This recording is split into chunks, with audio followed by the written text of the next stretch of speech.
झारखंडमध्ये भरती परीक्षांमधील अनियमिततेविरोधात विद्यार्थ्यांचं आंदोलन तीव्र झालंय। विद्यार्थ्यांनी विधानसभेवर मोर्चा काढलाय। 98% मागण्या मान्य केल्याचा सरकारचा दावा विद्यार्थ्यांनी फेटाळून लावलाय।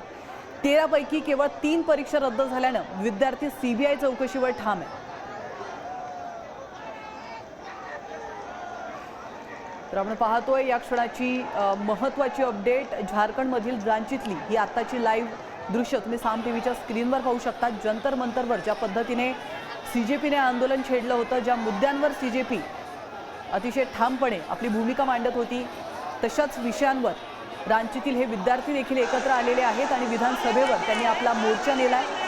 आम्हाला आमच्या मागण्या सरकारपर्यंत पोहोचवायच्या आहेत आणि सरकारला आमच्या मागण्या मान्य कराव्याच लागतील अशी ठाम भूमिका या विद्यार्थ्यांनी घेतली आहे। दरम्यान पोलीस या विद्यार्थ्यांना अडवण्याचा जिकिरीचा प्रयत्न करतात, मात्र विद्यार्थी संख्या मोठ्या प्रमाणात असल्यामुळे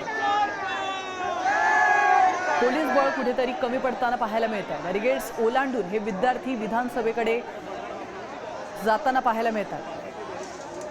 तर विद्यार्थी विधानसभेजवळ पोहोचलेले आहेत आणि या ठिकाणी गेल्या काही दिवसांपासून शांततापूर्ण हे आंदोलन सुरू होतं, मात्र आज या विद्यार्थ्यांनी आक्रमक पवित्रा घेतल्याचं पाहायला मिळतं।